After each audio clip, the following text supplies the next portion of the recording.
All right, let's go to part two as we enter the last third of our presentation here this morning. Goals for media mentors. So this notion of media mentorship is really important. So learning about ways you can support children, parents, and families to safely and successfully navigate the digital age during the pandemic, right now, but also beyond. And everything that I've been talking about so far is during the pandemic and beyond comment, right?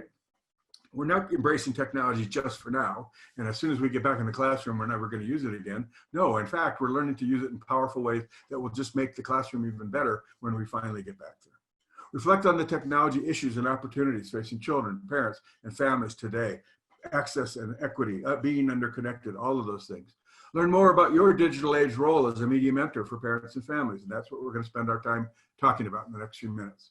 Review remote learning and screen time concerns. So again, reminding ourselves what people are worried about. Think about ways to help parents move from being screen worried to screen wise. I'll give you some thoughts about that. Encourage parents to translate what we know into actionable steps. So those things that slide that I went through earlier that said, what's our consensus and what do we know? How do we apply those and help parents think about those things? And then we'll end with 14 tips for media mentors for you to share with the parents and families of the children who are in your classroom. So the role of a media mentor is to help children, parents, and families get the most out of their technology for living, for learning, for working across their whole lives and all aspects of being a family and being individuals. So what role do you play? The reminder here is that parents assume, and it's a reasonable assumption, they assume that you know the answer to their questions around technology because you're the teacher. You must know how to recommend a piece of hardware or the right app or what to do about screen time, right? So you're kind of thrust in this role whether you want to be or not. I'm asking you to be very intentional about it. Since you got the job, you might as well do it really well. Address screen time concerns, but avoid using messages about the harmful effects of technology use with young children that scare or shame parents, especially right now. We beat up parents around screen time all the time. Parents feel guilty enough about all of this. They can't turn to their own parents for advice because their own parents didn't have these devices in their lives, right? So there's nowhere to turn. They need to turn to you. They will turn to you. So think about their strengths and think about how to support them. Help them become screen wise. Identify promising and evidence-based practices that translate into parenting practices. Encourage digital wellness and living well with media in the home. Connect parents to community resources for early learning and tech. We think about the ecology of early tech use and young children and technology that includes libraries and children's museums, out-of-school time programs, zoos, nature centers, faith-based programs. Wherever kids are, when they're not in school and they're not at home, there's an opportunity to connect with the adults in those environments around this media mentorship. We do know that there's only so many hours in the day. And the American Academy of Pediatrics has given us this way to calculate, kind of starting at 24 hours and working back to determine how much time is left for media time at the end. So we get that and we accept that. And those are the choices that we have to make. And we know that the amount of time for media use has gone up during the pandemic, it just by necessity.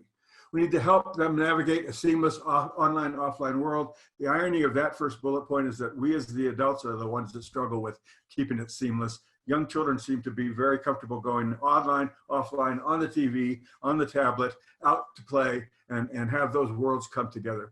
So we need to think about that as well. Help them cultivate the capacity to use tech as tools for their communication, collaboration, cooperation, connection, learning. These are life skills that will serve them well right now in your classroom and in the educational process beyond, however far they go, but in life as well.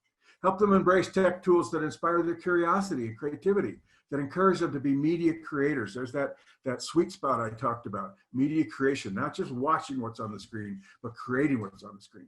Help them define and maintain a healthy diet of tech use. And this one, I like this little reminder here. You know what it feels like when you've had a big family meal and you push back from the table, you say, I'm so full, I couldn't eat another bite.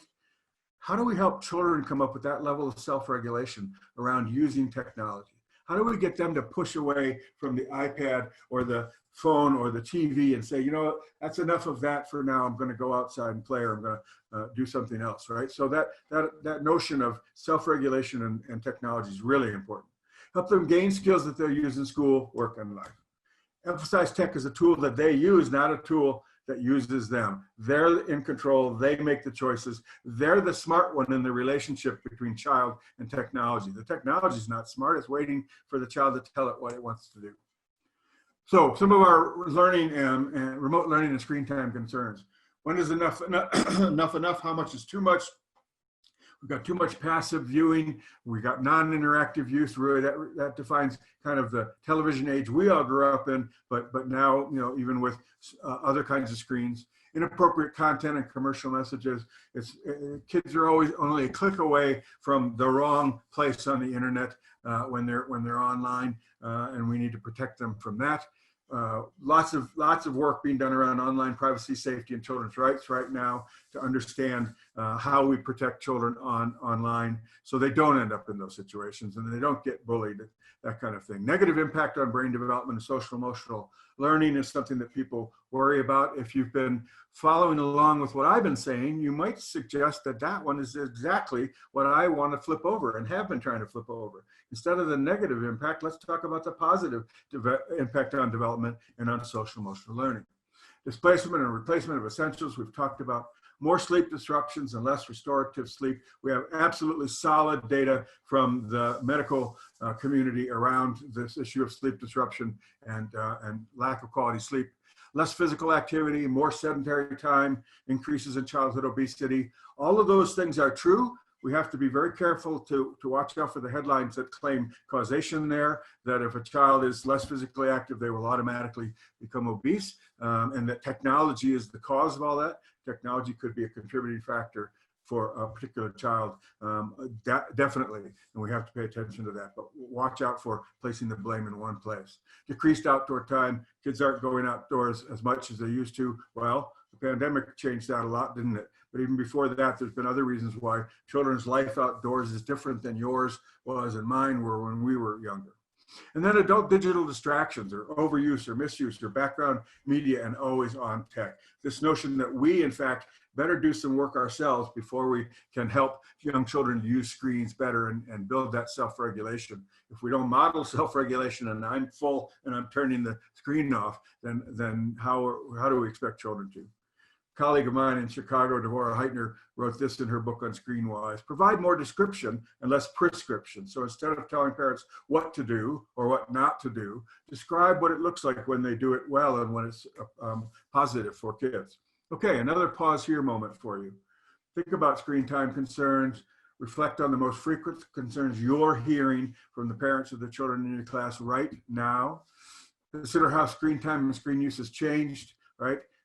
Just take a couple of moments to reflect on all of those. And again, it's a reminder when you're getting these screen time questions that you are in this media mentor role and can play a role in helping parents manage that.